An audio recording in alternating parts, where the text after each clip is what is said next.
ठंड में पहाड़ों में बहू खेती और ससुराल। अरे भगवान, कितनी ज्यादा गर्मी हो रही है। 1 मिनट को पसीना नहीं रुक रहा मेरा तो। हे भगवान, तुम्हें सर्दी नहीं लग रही है? यहाँ अभी बस ठंड का महीना लगा ही है कि मेरी तो कुल्फी बननी भी शुरू हो गई है। हवा कर रही हो? क्या हो तुम? मानवी, किस मिट्टी से बनी हुई हो? भाभी, मैं तो आप लोगों को देखकर हैरान हूँ कि आखिर आप अभी से शॉल वॉल कैसे लपेट रही हो। इतनी सर्दी में तुम्हें गर्मी लग रही है? क्या करूँ भाभी, पहाड़न हूँ ना, तो होता है। भाभी, इसमें कंबल में बैठ जाओ, ऐसे शॉल में बैठने से तो सर्दी लगती ही रहेगी। मानवी भाभी, आप भी आ जाओ। अरे मानवी भाभी को क्यों बुला रही हो? मैं हूं ना, मुझे कंबल दो। ये तो पहाड़न है, इसको सर्दी नहीं गर्मी लग रही है। किसको लग रही है गर्मी? यहाँ सर्दी से दिमाग के अंदर की नसें भी झंझना रही हैं और तुझे गर्मी लग रही है। हाँ माँ जी, क्या करूँ, मुझे तो गर्मी सी लग रही है। आप बैठ जाओ कंबल के अंदर, मैं तो ठंडे फर्श पर बैठ कर खुश हूँ। मानवी ने ऐसे बोलकर बात को खत्म कर दिया। मानवी शालिनी की बहू थी। शालिनी एक गरीब औरत थी जो कि किराए के घर में अपने परिवार के साथ रहती थी। शालिनी की 2 बहुएं थीं। एक बहू तो उसकी गांव की ही थी और छोटी बहू मानवी, जिसकी अभी ही शादी हुई थी, वो पहाड़ों पर से आई थी। अब सर्दी का मौसम आ चुका था। जहां सभी घरवाले ठंड की वजह से ठिठुर रहे थे, वहीं दूसरी तरफ मानवी को जरा सी भी सर्दी नहीं लग रही थी। वो खुद को हाथ के पंखे से हवा कर रही थी। अभी सब ऐसे बैठे हुए ही थे कि तभी बाहर से मानवी का पति माधव काम पर से गर्मा गर्म मूंगफली लेकर आया। माँ, ये लो तुम्हारी मनपसंद मूंगफली। भाड़ पर मूंगफली भुन रही थी तो मैंने सोचा कि आपको अच्छी लगती है, थोड़ी सी ले चलता हूँ। सभी लोग खा लो। अरे वाह, आज की आए तूने काबिले तारीफ काम। ये ले मेघा, तू भी ले। राखी, तू भी ले। मानवी बेटा, ये ले। नहीं माँ, मैं एक भी मूंगफली नहीं खा सकती हूँ, माफ करना। अरे मानवी, क्यों मना कर रही हो? खा लो, ये तो सर्दी की मेवा होती है। हम गरीब मूंगफली को गरीबों के बादाम बोलते हैं। चलो जल्दी से खाओ, ये बहुत अच्छी है सेहत के लिए भी। हाँ तो माधव जी, ये सर्दी में खाने की चीज है ना कि गर्मी में खाने की। मुझे तो अभी भी गर्मी लग रही है। पता नहीं आप लोग ऐसे कंबल वगैरह में क्यों बैठे हुए हैं। ओहो, पहाड़न गर्मी लग रही है तुम्हें? हाँ? माँ, देख रही हो ना अपनी बहू को? दुनिया सर्दी सर्दी बोलकर परेशान है और तुम्हें गर्मी लग रही है। अब मैं क्या कर सकती हूँ? मानवी ठंडे पहाड़ों वाली जगह पर से आई थी, जिसकी वजह से उसके लिए गांव की सर्दी को झेलना कोई बड़ी बात नहीं थी। जहां सभी कंबल में बैठ रहे थे, वहीं मानवी खुद को पंखा करते हुए घर के काम कर रही थी। ऐसे ही रात हो गई और रात को, अरे मेघा, बिछा दिया है बिस्तर तूने या अभी किसी और का बिछना बाकी है? नहीं बाबा, सभी के बिस्तर लगा दिए हैं, अब आप जाकर सो जाइए। चलो भाई, मुझे जिस वक्त का सबसे ज्यादा इंतजार रहता है वो आ ही गया। रात को मुझे इतनी सर्दी लगती है कि बस क्या बताऊं। चलो अब आराम से गरमाई में बैठेंगे। वो सब तो ठीक है शालिनी, लेकिन मुझे ये बताओ कि बहू कहाँ है? वो तो दिखाई नहीं दे रही है। ये है भी या नहीं? अभी तो यहीं पर खड़ी हुई थी, लेकिन अब तो पता ही नहीं चल रहा है कि वो कहाँ पर है। शायद बाहर का दरवाजा खुला हुआ है, मैं देख कर आता हूँ। हिमेश जैसे ही घर के बाहर आया तो वो चौंक गया, क्योंकि बाहर बिना कोई गर्म कपड़ा पहने मानवी खड़ी हुई थी। उसने अपनी बाहों को फैलाए हुए था, जैसे कि बहुत ही सुहावना मौसम हो रहा हो। अरे बहू, तो ठीक तो है ना? यहाँ इतनी सर्दी में तू क्या कर रही है? अरे कुछ नहीं बाबा, वो मुझे अंदर गर्मी सी लग रही थी तो मैं यहाँ कुछ देर को ठंडी हवा खाने को आ गई। अब अच्छा लग रहा है। हे भगवान बहू, तेरा दिमाग तो सही है। इतनी सर्दी में तुझे गर्मी लग रही है? देख तो सही, ओला सी हवा है। अंदर आ जा, मैं दरवाजा लगा रहा हूँ। हिमेश के बुलाने पर भी मानवी घर के अंदर आई और फिर जहां सभी जल्दी जल्दी बिस्तर में घुस गए, वो ठंडे फर्श पर बैठ गई। बर्फ से बनी हुई मानवी, आ जाओ बिस्तर। वहां नहीं, यहाँ है, यहाँ आकर सो। नहीं, मैं तो यहीं पर सोऊंगी। मेरे बस की नहीं है इतने गर्म से मौसम में यहाँ ऐसे रजाई गद्दों के अंदर सोना। मुझे तो घबराहट हो जाएगी। मैं ऐसे ही सोने में खुश हूँ जी। अरे तुम ठंडे फर्श पर सोगी? माना कि तुम्हें यहाँ का तापमान गर्म लगता है, लेकिन ऐसे ठंडे फर्श पर कौन सोता है? इतना भी गर्म नहीं है, और हमसे पूछो तो काफी ठंडा है। मैं समझ रही हूँ कि ये तापमान आप लोगों के लिए जरा भी गर्म नहीं है, लेकिन माधव जी यकीन कीजिए, जब तापमान माइनस में जाता है ना, पानी पर भी बर्फ की परत आने लगती है और सब कुछ ऐसा लगता है कि बस जम जाएगा। मानवी की बात को सुनकर सभी को काफी अजीब लगा, लेकिन सभी उसकी बात को भी समझ रहे थे कि जिसकी वजह से किसी ने भी उसे फालतू बात नहीं की, और उन्होंने मानवी को वहीं फर्श पर ही सोने दिया। मानवी सारी रात आराम से फर्श पर सोई और फिर सुबह को वो अपनी नींद पूरी लेकर उठी। ऐसे ही 2-4 दिनों तक सिलसिला चला और आज के दिन, अरे ऐसे कैसे निकाल देंगे? हैं? पैसे देकर हम लोग रह रहे हैं तो ऐसे कैसे निकाल देंगे? माना कि किराए पर रहते हैं, लेकिन अरे बेटा, क्या हो गया? क्यों गुस्सा कर रहा है? माँ, वो पड़ोसी बोल रहे हैं कि जो हमारे मकान मालिक हैं उन्हें 5 दिनों में ये मकान खाली चाहिए। वो यहाँ कुछ और बनाएंगे। अब आप बताओ कि 5 दिन में ये मकान हम खाली करके कहाँ को जाएंगे? ऐसे कैसे वो हमें निकाल सकते हैं? अरे नहीं, कुछ नहीं होगा, तू गुस्सा मत कर। अरे नमस्ते शालिनी जी, हिमेश भाई कहाँ हैं? अरे नमस्ते, राम राम जी, हरीश जी, बोलिए। हिमेश जी, मैं तो कहना नहीं चाहता था, लेकिन कहना पड़ रहा है। मुझे 5 दिनों में ये घर खाली चाहिए। क्या है ना, मेरा बेटा आ रहा है और उसकी शादी भी हमने कर ही दी है, तो अब वो अपनी पत्नी और बच्चों के साथ इस घर में रहेगा। इसलिए 5 दिन है आपके पास, कोई दूसरा मकान ढूंढो और उसमें आप रह लेना। अरे हरीश जी, हम आपकी बात को समझ गए हैं, लेकिन ऐसे अचानक से बस 5 दिनों में मकान को खाली करना तो आसान नहीं है ना। आप अपने बेटे को कहीं और। मैं आपका बड़ा मान रखता हूँ हिमेश जी। आज तक मुझे बड़े लोग मिले जो कहते हैं कि हम आपको 400-500 रुपए ज्यादा दे देंगे, लेकिन आप हमें अपना मकान किराए पर दे दो। लेकिन मैंने आपकी ही शर्म में किसी को भी मकान किराए पर नहीं दिया है। अब आप बताओ कि अब जब मेरा खुद का बेटा आ रहा है तो उसको क्या मैं सड़क पर रखूंगा? अरे नहीं नहीं, वो तो हम जानते ही हैं कि आपको हमसे कितनी अपनाहियत है। ठीक है, अगर जरा भी गुंजाइश नहीं है हमें इस घर में रखने की, तो कोई बात नहीं, हम खाली कर देंगे। हिमेश ने ऐसे बोलकर बात को खत्म कर दिया। सभी को यह सुनकर काफी ज्यादा बुरा लगा कि अब उन्हें यह घर छोड़ना पड़ रहा था। अजी, आपको हाँ बोलने की क्या जरूरत थी बताइए? आप उनसे मना भी तो कर सकते थे ना। एक बार अपनी भी मजबूरी रख देते कि हरीश जी, इस महंगाई के जमाने में कहाँ जाऊंगा मैं। शालिनी, बेकार की बातें मत करो। अगर उन्हें हमें घर से ना निकालना होता तो वो 10 बहाने खुद ढूंढ लेते। अगर वो दूसरे किराएदार को बसाने की बात करते तब भी मेरे समझ में आ जाता कि नहीं, आप हमें मत निकालो। लेकिन अब तो उनके बेटे की बात है, तो उसके आगे वो हमें क्यों रखेंगे? और वैसे भी हमारे पास अब 5 दिन है घर ढूंढने के लिए, हम ढूंढ लेंगे दूसरा घर। हाँ, पता चल जाएगा कि कैसे मिलता है नया घर, क्योंकि पैसे तो जैसे किसी चीज का नाम है ही नहीं ना। सभी लोग पहले घर देते ही देखना पैसे का मुंह फाड़ देंगे। अरे अभी रात हो रही है शालिनी, तुम सो जाओ और चिंता मत करो, हमें घर तो मिल ही जाएगा। हिमेश ऐसे बोलकर तसल्ली दिलाकर सो गया। ऐसे ही अगला दिन निकला और आज के दिन तीनों बाप बेटे अपने रहने को नया घर देखने को निकले हुए थे। हाँ, तो ये आपका घर है 2 मंजिला वाला। इसको कैसे आपको देना है? मतलब मैं अगर इसको किराए पर लूं तो? घर तो तुम्हें भी दिखाई दे रहा है कि कितना चंगा बना हुआ है। इसको मैं 10,000 रुपए महीना किराए पर दूंगा और हाँ, 6 महीने के पैसे एडवांस लूंगा। अब बताओ कि तुम्हारे नाम का चेक काटूं कि नहीं? है 10,000 रुपए का, और वो भी 6 महीने एडवांस? अरे इतने पैसे मैं कहां से लाऊंगा जी? देखो भाई, ऐसा ही है, अब अगर लेना है तो बताओ, नहीं तो भी बताओ। रमेश की बात को सुनकर हिमेश बेचारा उल्टे पैरों भाग आया। ऐसे ही माधव और तरुण भी दोनों भाई घर ही देख रहे थे। लेकिन अरे नहीं माधव, यहाँ तो कदम कदम पर महंगाई है। मेरी तो समझ में ही नहीं आ रहा कि अब हम क्या करें। भैया, महंगाई तो सभी के लिए ही बढ़ रही है। सभी को चाहिए कि पैसा पहले मिल जाए, फिर चाहे किसी के पास हो या ना हो। शादी हुए अभी मेरी 1 महीना नहीं हुआ है, घर में कोई रखा हुआ पैसा नहीं है और घर चाहिए। माधव और तरुण भी ऐसे ही भटकते हुए अपने घर पहुंचे और अरे बाबा, आप भी आ गए? कोई जगह मिली? अरे बेटा, पैसे की दुनिया है। बताओ, 10,000 रुपए किराए मांगा और ऐसे मांग रहे हैं जैसे कि कोई बात ही ना हो। हमारे साथ भी यही हुआ, कहीं पर भी आसपास कोई जगह नहीं है। हे भगवान, ऐसे मत बोलो। हमारे पास बस इस घर में 4 दिन बाकी हैं। 4 दिनों के बाद हमें यहाँ से निकलना है, तो कोई तो जगह ढूंढनी ही पड़ेगी। माँ, अगर हमें कोई जगह नहीं मिल पाई तो हम लोग क्या करेंगे? हम कहाँ जाएंगे? कहते हैं कि घर में अगर नई बहू आती है तो समृद्धि लाती है और घर की दुख परेशानियों को दूर ले जाती है।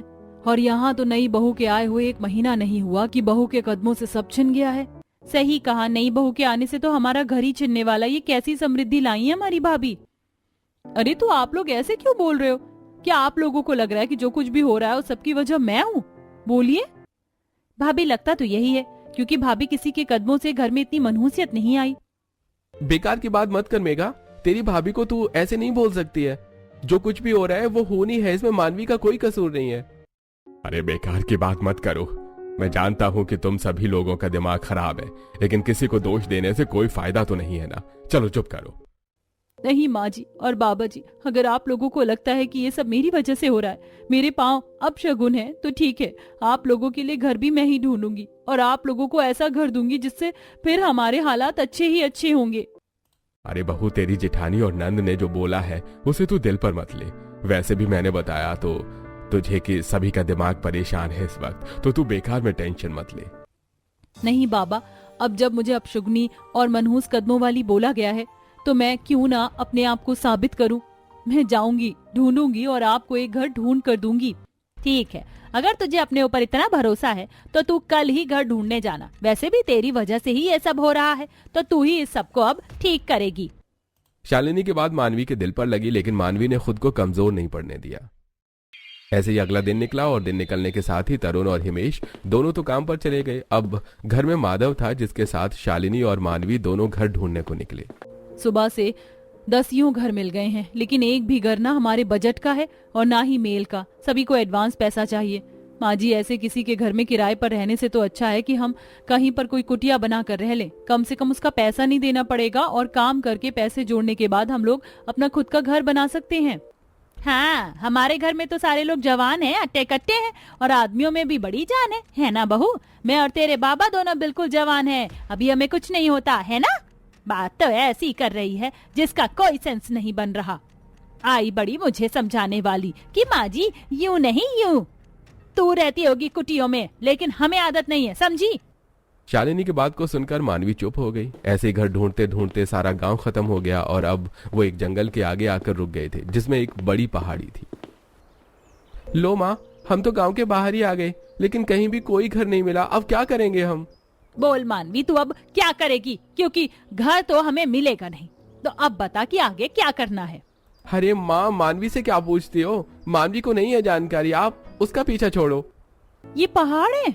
ये इस जंगल के अंदर पहाड़ है क्या? लो कर लो बात, इस पहाड़न को तो पहाड़ मिल गया। हाँ, ये पहाड़ ही है। क्या करेगी तू? पहाड़ में घर बनाएगी? सोच तो यही रही हूँ माँ जी। सुनिए माधव जी, क्या आप मुझे ये पहाड़ दिखाने को लेकर जा सकते हैं? मानवी, तुम्हारी जगह पहाड़ी थी, लेकिन ये जगह पहाड़ी नहीं है। तुम समझो, हम यहाँ पहाड़ के ऊपर कोई घर नहीं बना पाएंगे। जी, आप मुझे एक बार लेकर तो चले। पहाड़ तो पहाड़ी होते हैं, अब चाहे वो पहाड़ों का ग्रुप है या नहीं, आप चलो, मुझे ये पहाड़ देखना है। मानवी सभी को अंदर जंगल में ले गई जहाँ पहाड़ था। सभी को वो जगह देखकर डरावनी लग रही थी, लेकिन मानवी का पहाड़ को देखते ही उस पर दिल आ गया, क्योंकि पहाड़ बहुत ही ज्यादा सुंदर था। कितना शानदार पहाड़ है। पता है माँ जी, पहाड़ी इलाकों में तो ऐसे पहाड़ों पर घर बनाने को दुनिया तरसती है, और यहाँ ये पहाड़ ऐसे ही पड़ा हुआ है।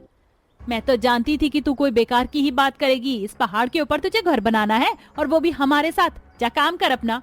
माँ जी, एक बार दिमाग में सोच कर देखो, पहाड़ पर रहना कोई गलत नहीं है। ये देखो, यहाँ इस पहाड़ में झरना है, और वो भी एकदम पतला सा, कोई बड़ा झरना भी नहीं है जो हमें दिक्कत दे। और यहाँ से देखो, यहाँ से ये खुद ब खुद ऐसे टूटा हुआ है जैसे किसी की कुटिया का इंतजार कर रहा हो। हम यहाँ खेती कर सकते हैं और अपने हालातों को बदल सकते हैं। आप मेरी बात मानो, अगर हमने बस एक कुटिया बना दी तो हमें कितनी आसानी हो जाएगी। मानवी की बात को सुनकर शालिनी कुछ देर को सोच में पड़ गई और फिर वो बोली, अच्छा, तो तू चाहती है कि हम इसी पहाड़ के नीचे अपनी कुटिया बना लें? तो कैसे, क्या सोचा हुआ है तूने? लगता है कि माँ जी आपको मेरी बात समझ आ रही है। ठीक है, तो मैं आपको बता, देखिए, ये जो जगह है जिसके ऊपर को पहाड़ का छप्पर है, मेरे अंदाजे और तजुर्बे के मुताबिक पहाड़ के इस कोने में सर्दी में गर्मी होगी और गर्मी में ये ठंडा हो जाएगा, क्योंकि यहाँ का रुख देखने से ऐसा ही लग रहा है। हाँ, और दूसरी बात, ये जगह एक कुटिया बनाने के हिसाब से अच्छी है, क्योंकि पास में ही पानी भी है। बाकी फिर हम आए नीचे की तरफ, तो नीचे से पहाड़ काफी फैला हुआ है, और यहाँ की मिट्टी भी देखो कितनी अच्छी है। तो हम यहाँ नीचे खेत बनाएंगे, क्योंकि खेती करके फिर हम जो पैसे कमाएंगे उसको हम दूसरा नया घर बनाने को जोड़ेंगे। और रही बात इस बड़े बचे हुए पहाड़ की, जहाँ से ये थोड़ा सा डरावना भी लग रहा है, तो यहाँ पर मैं फुलवारी लगा दूंगी। आप देखना, हमारा छोटा सा घर मुंह से बोलेगा। अच्छा? शालिनी और माधव मानवी की बात को सुनकर कुछ देर को सोच में पड़ गए और फिर शालिनी बोली, ठीक है, मैं तेरी बात को समझ गई हूँ। तू कहना चाहती है कि हम यहाँ घर बनाएं और यहाँ खेती करें, और फिर हमें किराया तो देना ही नहीं पड़ेगा। तो जो भी पैसे रोज की जरूरत से बचे, उस पैसों को हम लोग अपना घर बनाने को रखते हैं। तो ऐसे थोड़े दिन की परेशानी के बाद हम लोग अपना अच्छा घर बना सकते हैं। बिल्कुल सही कहा आपने माँ जी। और मैं तो पहाड़ों में ही रह रह कर बड़ी हुई हूँ, मैं जानती हूँ कि पहाड़ों में कैसे रहा जाता है। अगर आप लोगों को मेरा प्लान ठीक लग रहा है तो फिर देर मत कीजिए और सभी को यहीं पर बुला लीजिए। अगर हम सभी मिलकर बनाएंगे तो हमारी कुटिया आसानी से बन जाएगी। मानवी की बात को सुनकर माधव और शालिनी ने उसके प्लान को एक मौका देने की सोची। बस फिर क्या था, माधव ने तरुण को फोन करके सभी घर वालों को जंगल में पहाड़ के पास बुला लिया और उन सभी ने मानवी का प्लान सुना। नहीं माँ, बिल्कुल भी नहीं, मजाक मत करो। हम लोग यहाँ शहर के रहने वाले हैं और आप चाहती हो कि हम यहाँ पहाड़ों में अपना घर बना कर रहें। ये जगह तो देखने में ही कितनी डरावनी है, अगर कोई यहाँ गया तो। मैं जानती हूँ मेघा कि शहर की बसावट से दूर तुम्हारे लिए यहाँ रहना एक्सेप्ट करना बहुत ज्यादा मुश्किल है, लेकिन कुछ दिनों की बेचैनी जिंदगी भर के डर से तो अच्छी ही है ना। हम हमेशा यहाँ नहीं रहेंगे। अब चलो मेरी मदद करो। मुझे बताओ कि क्या करना है। भैया आप कुल्हाड़ी तो लेकर आए हो ना? मैंने आपको बोला था कि कुल्हाड़ी लेकर आना। हाँ हाँ मैं लेकर आया हूँ। ठीक है, तो आप दोनों भाई लकड़ी काटिए। पहाड़ों में लकड़ी की कुटिया से बेहतर कोई घर नहीं है, ये आप लोग समझ लेना। आप एक कुटिया बनाने के हिसाब से लकड़ी काटो, तब तक मैं और माँ जी घास का छप्पर बना रही हैं। ठीक है, अभी तो बस कुटिया ही बन पाई है। सुनो मेघा और राखी भाभी, आप दोनों अगर फ्री हो तो आप दोनों यहीं झरने के पानी की मदद से चूल्हा और कुछ चूल्हे के बर्तन बना दो, क्योंकि यहाँ पर हम गैस का इस्तेमाल नहीं कर पाएंगे। गैस चूल्हा भी इस्तेमाल नहीं होगा, लेकिन क्यों? वो इसीलिए माँ जी क्योंकि हमारी कुटिया लकड़ी की है, तो हम उसमें आग नहीं लगा सकते और आसपास भी नहीं लगा सकते हैं, तो हम मिट्टी के चूल्हे पर खाना वगैरह बनाएंगे। अच्छा, तो हमें अब चूल्हा बनाना है। चलो मेघा काम पर लगते हैं, क्योंकि हमारे बुरे दिन शुरू हो गए। नहीं भाभी, अब बुरे दिन शुरू नहीं हुए, बल्कि ये तो बदलाव है, अच्छे दिनों के आने से पहले का बदलाव। हमें कभी भी अपनी जिंदगी से मायूस नहीं होना चाहिए। शायरी तो तुम काफी अच्छे से कर लेती हो, लेकिन काश तुम्हारे कदम भी इतने ही शुभ होते तो आज हमें घर छोड़ना ना पड़ता और यहाँ पहाड़ों में ना आना पड़ता। माँ, बड़ी सर्दी लग रही है। आपने कभी मुझसे इतना ऐसा काम नहीं करवाया जो मेरी भाभी की बदौलत मुझे करना पड़ रहा है। सच में मेरे हाथ बर्फ से भी ज्यादा ठंडे हो गए हैं। जो काम कभी मायके में या ससुराल में भी करने की नहीं सोचा था ना, वो हमें करने पड़ रहे हैं। पता नहीं पहला दिन ही पहाड़ पर ऐसा है तो बाकी के कैसे होंगे। राखी और मेघा ऐसे ही ताने मारती रही, लेकिन मानवी ने सब कुछ बस अपना मुंह सिलकर सुन लिया। ऐसे ही आज का दिन गुजर गया और मानवी के बताने से कुटिया बन चुकी थी। चलो, रहने का तो इंतजाम हो ही गया, अब बाकी की चीजें तो हम रहते रहते भी अरेंज कर ही लेंगे। देखो तो सही कितनी खुश है। सभी मानवी से बेवजह भी नाराज ही थे। ऐसे ही 2-3 दिन और गुजरे और अब शालिनी का परिवार पहाड़ पर रहने को आ गया था। उन्होंने अपना गांव वाला घर छोड़ दिया था और आज उनकी अपने पहाड़ी घर में सर्दी की पहली सुबह थी। अरे हे भगवान, सर्दी हो रही है और यहाँ तो कुछ ज्यादा ही है। बाबा, ये ना पहाड़ पर झरने बह रहे हैं, इसलिए यहाँ सर्दी कुछ ज्यादा लग रही है। यही अगर ये झरना नहीं होता तो ऐसा कुछ भी नहीं होता। आप गांव में चलो, देखना वहां इतनी सर्दी नहीं लगेगी। अच्छा माँ और मानवी, हम लोग जा रहे हैं काम पर। घर में जो आलू और गोभी गाजर रखे हुए हैं उन्हीं में से कोई एक चीज बना लेना आज। जी, आप खाना बनाने की टेंशन मत लीजिए, मैं बना दूंगी। सुनिए, आप लोग जा तो रहे हैं, लेकिन शाम को दिन ढलने से पहले ही घर आ जाना, ना कि रात होते ही पहाड़ों पर जानवर निकल जाते हैं, तो अपनी सेफ्टी जरूरी है। अच्छा ठीक है, चलता हूँ माँ।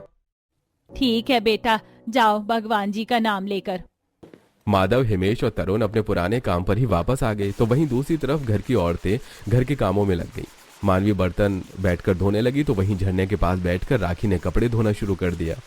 वैसे ये भी भगवान की कुदरत है ना भाभी, कि सर्दी में इस झरने का पानी देखो कितना साफ आ रहा है। यहाँ हाथों को भी अच्छा लग रहा है और काम भी हो रहा है।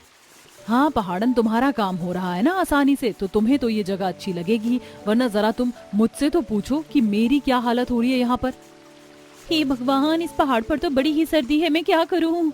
आप लोगों को अभी यहाँ थोड़ा सा अनकंफर्टेबल लगेगा, लेकिन फिर बाद में आपको सभी चीजों की आदत हो जाएगी। मानवी ने ऐसे ही सभी को समझा दिया। ऐसे ही कुछ देर के बाद मानवी ने गोभी की सब्जी बनाई, जिसको बनाने के बाद मानवी ने उसको छिलकों और बेकार टुकड़ों को फेंका नहीं, बल्कि उन्हें उसने बोने को सोचा। मैं इन छिलकों से अब अपने माँ बाबा की तरह खेती करूंगी। इन छिलकों को बोकर ही मेरी खेती होगी और इन्हीं को सड़ाकर मैं खाद भी बनाऊंगी, जो मेरे खेत की फसल को बढ़ाने में मदद करेगी। मानवी ने ऐसे ही छोटे छोटे से टुकड़े करके आलू, गाजर और गोभी को पहाड़ की जमीन में जगह जगह पर बो दिया। अभी तक मानवी के काम सभी को मजाक से कम नहीं लग रहे थे। मानवी ने उन्हें बोकर झरने से उन्हें पानी दिया और मैंने हिसाब देख कर ही सारी खेती की है। यहाँ पानी भी है और यहाँ सूरज की रोशनी भी भरपूर है, तो यहाँ खेती करने में कोई दिक्कत नहीं होगी। मानवी का आज पहाड़ पर पहला दिन था। जो उसने अपना बेस्ट दिया। शाम होने पर सभी लोग घर आ गए और मानवी ने घर के चारों तरफ आग लगा दी, जिससे कि जंगली जानवर अंदर ना आने पाए। हे भगवान माँ, ये कौन सा जानवर बोल रहा है? मुझे तो बड़ा डर लग रहा है।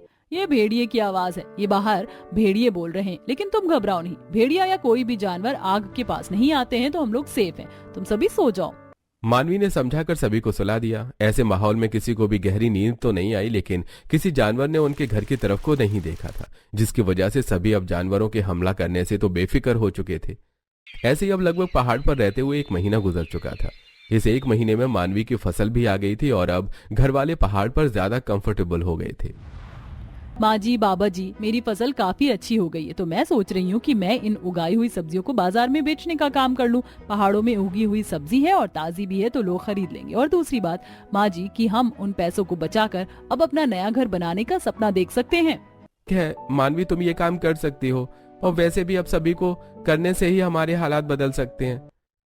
और दूसरा माँ बाबा, मैं क्या सोच रहा हूँ कि जंगल है, इतने बड़े पेड़ हैं, और क्यों ना हम लोग पेड़ों से लकड़ी को काट कर उसका फर्नीचर बनाकर बेचने लगे। दूसरे के घरों में काम करने से तो कम ही आमदनी मिलती है, लेकिन अगर हम कुछ बनाकर बेचेंगे तो इससे हमें ज्यादा मुनाफा होगा। बहुत अच्छा विचार है, पता नहीं ये मेरे दिमाग में क्यों नहीं आया। ठीक है, आप अब से यही करना। भैया, अगर आप फर्नीचर बना देंगे तो एक बेड मेरा भी बना देना। वो क्या है ना कि मेरी कमर अकड़ जाती है नीचे सोते सोते। ठीक है, बना देंगे, लेकिन पहले मेगा बेचने वाला सामान बनाने देना, क्योंकि इस वक्त हमारे लिए 1-1 रुपए बहुत ही ज्यादा कीमती हैं। जानती हूँ, मैं पागल नहीं हूँ।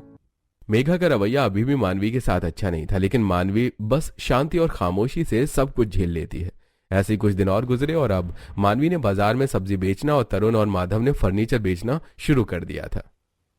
सब्जी ले लो, खेत की उगी हुई ताजी ताजी सब्जी ले लो, एकदम ताजा। कहीं नहीं मिलेगी ऐसी सब्जी आपको जैसी मिलेगी यहाँ। बहन, टमाटर तो बड़े अच्छे लग रहे हैं तुम्हारे। नीचे लेकर बैठी हुई हो, लेकिन देखने से मॉल का माल लग रहा है। लाओ, मुझे 5 किलो टमाटर दे दो। कितने रुपए दूं? हाँ ठीक है, देती हूँ। 1, 2, ये लीजिए, आपके 5 किलो टमाटर हुए। 50 रुपए किलो के हिसाब से पूरे 250 के। ये लो अपने पैसे। वाह, सब्जी अगर इतनी अच्छी हो तो देखे से दिल चाहे उसे बनाने के लिए। आज तो घर जाकर आलू टमाटर की सब्जी बनाऊंगी। उर्वशी की बात को सुनकर मानवी को खुशी हुई। दोपहर तक मानवी अपनी सब्जी को बेचकर आ गई और पैसे उसने गुल्लक में डाल दिए। घर आने के बाद मानवी ने घर के काम निपटाए।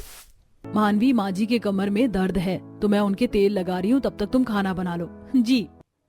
सारे काम ऐसे ही मानवी अच्छे से कर रही थी। सब कुछ ठीक ही चल रहा था कि आज के दिन मानवी के और राखी के पति को आने में देरी हो गई। रात हो चुकी थी, सभी टेंशन में थे कि तभी दरवाजे पर दस्तक हुई। कहीं कोई जानवर तो दरवाजा नहीं बजा रहा है? अरे, मैं हूँ राखी, कोई जानवर नहीं है, दरवाजा खोलो। खोल रही हूँ। हाजी, आप आ गए। मेरा तो दम निकल सा गया था कि पता नहीं आप कहाँ रह गए हो। तरुण और माधव दोनों आग के साथ पहुंचे थे। अब उनकी भी पहाड़ी तरीकों से रहना आ गया था। ऐसे ही अब लगभग 2 महीने गुजर गए थे। सभी अपने अपने कामों में बहुत ज्यादा मेहनत करते थे। मानवी ने खेतों में कभी कोई कमी नहीं होने दी थी। ये सब्जी के छिलके गल गए हैं, तो मैं इनको खेत में डाल देती हूँ। माधव जी और जेठ जी, क्या बना रहे हो? मानवी, हमारे पास पहली बार ऑर्डर आया है। एक गरीब बाप ने हमें अपनी बेटी की शादी के लिए बेड और ड्रेसिंग टेबल बनाने का ऑर्डर दिया है, तो बस वही बना रहे हैं। अच्छा है, ऐसे ही मेहनत कीजिए। मानवी अपने पति को काम करता हुआ देखकर खुश होती है। ऐसे ही मेहनत करते करते साल गुजर गया और इस 1 साल में अब मानवी अपने और घर वालों की मेहनत से इतने पैसे बना चुकी थी कि अब उन्होंने एक घर खरीद लिया था, जो शहर में बीचों बीच था और बहुत सुंदर था। साथ ही अब मानवी का पति और राखी का पति किसी के लिए नहीं बल्कि अपना काम जमा चुके थे। उन्होंने फर्नीचर बनाने का काम भी बढ़ा लिया था और अब उनके अंडर में लोग काम करते थे। अब सब कुछ बदल चुका था। मानवी बेटा, मैं बता नहीं सकती हूँ कि तू हमारे घर के लिए कितनी शुभ साबित हुई है। सच में तेरे कदम अपशगुन नहीं, अच्छा शगुन थे। हमें